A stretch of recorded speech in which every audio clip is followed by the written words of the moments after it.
Alrighty, so 12.3 is now how we're talking about forest management. So about the ways that people around the world and in the US are working towards sustainability in our forestry. So forestry by definition is the practice of managing today's society's demands for forests against maintaining them as ecosystems. So it's that constant battle of people, we need the timber for the lifestyle that we live, and people are making money off of it, but we also are trying to save it. So sustainable forest management practices are spreading, have been getting more common as consumers, as informed consumers demand sustainably produced products. So there's a lot of companies that say that they sell sustainably produced products, and a lot of people will only buy from there. So as demand increases, then we have to increase the supply. So that's why sustainable forest management is a growing thing. And it's not only forest, but it connects to the broader question of how we can manage natural resources as a whole instead of just specifically timber. And we get into the idea of how we can manage renewable resources. That way they are grown in a way that makes them inexhaustible, or so that we don't exhaust them, right? So renewable resources mean that they will replenish themselves, but they can be exhaustible, meaning that we are using them faster than they will replenish themselves, or they can be inexhaustible. Timber is renewable, but it can become exhaustible if we exploit it too rapidly. So resource management describes the overall strategy of managing and regulating the harvest of renewable resources. So resource managers are trying to determine the maximum sustainable yield, or maximum sustainable yield is one of the ideas for how to sustainably use timber. So the question is, should we look only at the resource of interest or at the entire environmental system? And if we look big picture, we can work against degrading the ecosystem as a whole and sustaining the resource in a long term. So this one, maximum sustainable yield, is a practice where, so if a forest is growing, there's slow growth at the beginning when it's small because we're doubling or tripling or whatever it is, and it's taking a while. Then we have this period of fastest growth, of exponential growth right here. Then the limiting factors start kicking in, and we see slow growth as we approach a carrying capacity. So maximum sustainable yield is where the trees would be forested right here because it's at a period of fastest growth, so they could replenish the most easily. So their trees are harvested there because they can rebound quickly, but what happens is that this keeps the population limited to about half its normal size. And that can affect the ecosystem as a whole. So it can affect the other species and alter the food web dynamics. Especially with timber, the trees are cut down after they go through their fastest period of growth, but they're still growing and increasing in biomass after that. So what that means is that the trees are never growing as large as they would naturally if we practice maximum sustainable yield. So that because of this, it alters forest ecology and might eliminate habitats for species that rely on mature trees. So the trees are never able to get to maturity, and so there's a lot of old growth forests, like we talked about, that have specific types of species there, so we're altering that ecosystem. A different type of management is called ecosystem-based management, where we're looking at minimizing the impacts on the ecosystem and the processes and the systems that it has. These allow timber harvesting while still preserving the functional integrity of the forest ecosystem. And so the way that it works is that we protect certain areas of the forest, we restore ecologically important habitats, and consider patterns at the landscape level instead of just the species level. It means fostering an area's ecological processes, including succession, in which the forest changes naturally over time. So we have to think of it as a whole and how it would be changing if we weren't affecting it. This system, however, is difficult to implement because ecosystems are so complex that there's not one right way. There's no textbook on the way to do this. So scientists might often disagree on how to set it up. A third one is adaptive management, which means that we are, testing different approaches and seeing how those approaches worked, getting feedback, and reassessing what we're doing and making changes as we go. This can be costly in both money and time because it takes a long time to get to where we're going.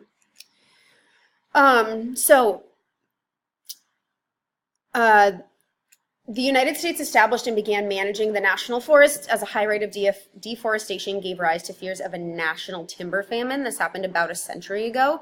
So what happened is there were public lands set aside to grow trees, produce timber, and protect water quality, and these are the national forests. Our national forest system consists of 77 million hectares, which covers more than 8% of the land area of the U.S., so there's a lot of them.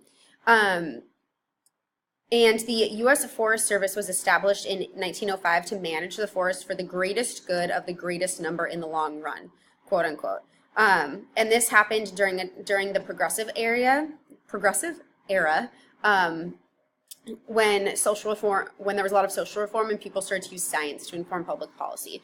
So basically, there's all these different national parks, and they are regulated by different agencies. Some of them are the Bureau of Indian Affairs, so those are like Indian reservations.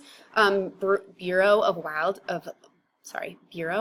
Management, that's all this purple here. Fish and Wildlife Services, or in other places, Forest Services and National Park Services. So it's a lot of different, lots in Alaska and Hawaii, or mostly Alaska. Lots of different kinds of agencies that are regulating them, but they all make up the national forests. So today, almost 90% of the timber harvesting in the U.S. takes place on private land. So it's not happening on public land anymore, it's happening on private land. And the timber companies pursue maximum sustainable yield to maximize yearly profits. So that's what we just talked about. So this is the type of land ownership where trees are cut down. So most of it is private land. Some of them are still national forests, we'll talk about it in a minute. And then there's also public forests. So there is still timber harvesting happening in national forests and other public forests. So private timber extraction increased in the 1950s after World War II, when during like the New Deal and all of that, when we were rebounding from the Great Depression after the war. So paper consumption rose and the growing population suddenly moved in. That's when suburbs were created. People moved away from cities and not to farms, but suburbs. So there was a lot of timber required. And so in the 1980s, it started to decrease as the economy changed and as people became aware and concerned of deforestation happening. And so but right now the Forest Service sells timber below its own costs, which is creating a situation where taxpayers subsidize private timber harvesting on public land. So that's a lot of economics in there, but basically that's the way it's going. And only about 2% of U.S. forest acreage is harvested for timber each year. And overall, timber harvesting has been stable in the past, in developing countries in the past half century, but has doubled in developing countries. We talked about that in the previous section with the slide showing the red and green areas. And actually in the U.S., because of the changes that we made back in the 80s, the regrowth of our forests is outpacing removal by 11-1. So we are replacing forests pretty heavily in the U.S. So today's timber industry focuses on monocultures of fast-growing trees that are all planted at the same time. So monoculture meaning we're only growing one crop. And so these forests are called even-aged because all trees are the same age. And so then they're cut down after a given number of years, which is called rotation time, and then the land is replanted. Actually, about 7% of the world's forests are now plantations rather than natural growing forests. And of that 7%, 1/4, so 25%, have non-native tree species. So a lot of these plantations are growing non-native trees, which we know can be a problem for the ecosystem as a whole. The problem with even-age forests is that they lack the biodiversity because we're only growing one thing, and there's not older trees and younger trees, as well as the habitat offerings of regular forests. So we talked the first lesson about how old trees, because of the cavities in them and because when they fall down, and there's a lot of different structural diversity in old growth forests, and the even-age forests don't have that. They are also really vulnerable to pest insects. So we'll talk about that a little bit later, but if we have all the same trees and all the same species, all at the same point of their life, that would make them really vulnerable to an infestation of a pest insect. Then we have uneven aged forests, which is a mix of ages and species, which is more like what we would find in natural, unaltered by humans, and that has greater structural diversity, more habitats, and would generally look more similar to what a national forest would look like. So we have a bunch of different timber harvesting methods, and we'll talk about the pros and cons of them. The simplest method is just to go in and cut down all the trees at once when it's at that rotation time, or the the maximum yield, however we're deciding to harvest, and that's called clear cutting. So we're just cutting them all down. It's going to be clear there afterwards. This is cost efficient, and it can mimic natural disturbances such as fires, windstorm, or tornadoes, because fires will wipe out an entire, can wipe out an entire region as well. However, the entire ecosystem is removed, which can lead to soil erosion, and now it's allowing sunlight at the base of where all the trees grow, which wasn't there before, which alters the ecosystem and the microclimate, so the small climate of living in the soil of a forest. There was no sunlight before, and now suddenly there is. And what happens then is new plants grow in and replace, and it starts succession, which is good. We'll eventually get to a climax community, but it is probably going to be very different than the original kind of community that was there before we cut it all down. There's a couple of other approaches, which is the seed tree approach, the shelterwood approach, and the selection systems. So here is a diagram of them. Here's our original forest. You see different sizes of trees and different ages of trees and different species. And clear cutting will cut them all down. We have regrowth of one kind of tree. Okay, there was 1, 2, 3, 4, 5 to my bare eye, different kinds of trees. In my regrowth, there's only one kind.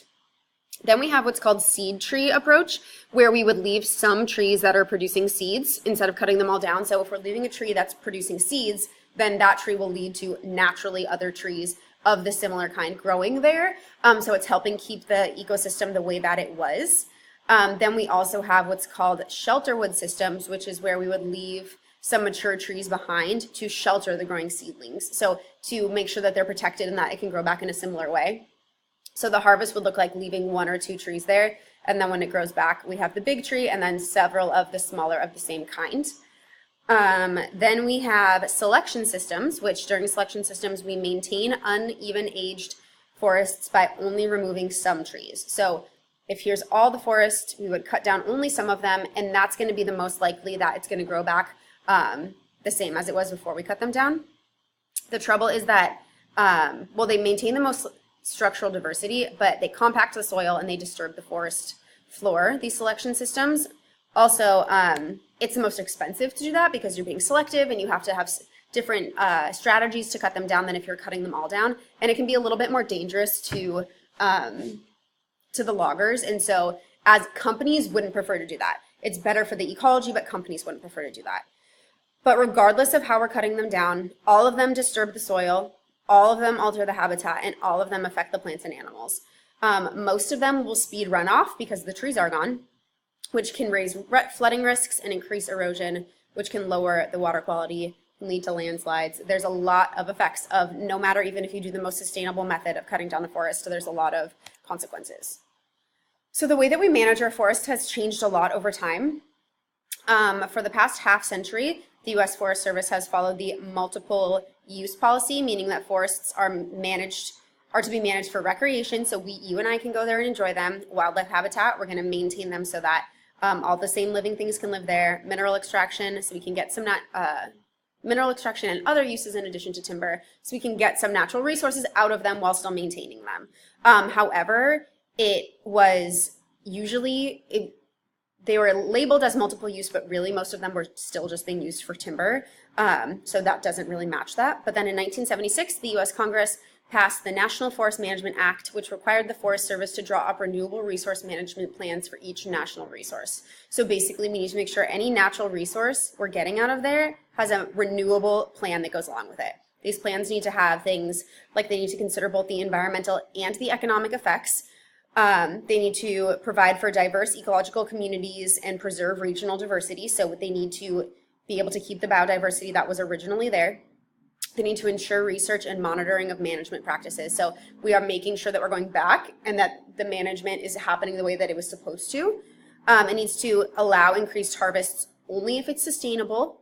And we need to ensure that timber is extracted only where impacts on tree regeneration and oil, watershed, fish, wildlife recreation, and aesthetic resources can be assessed and minimized. So we're allowed to do that. We're allowed to extract timber only if it's having a very, very minimal effect on the rest of the ecosystem.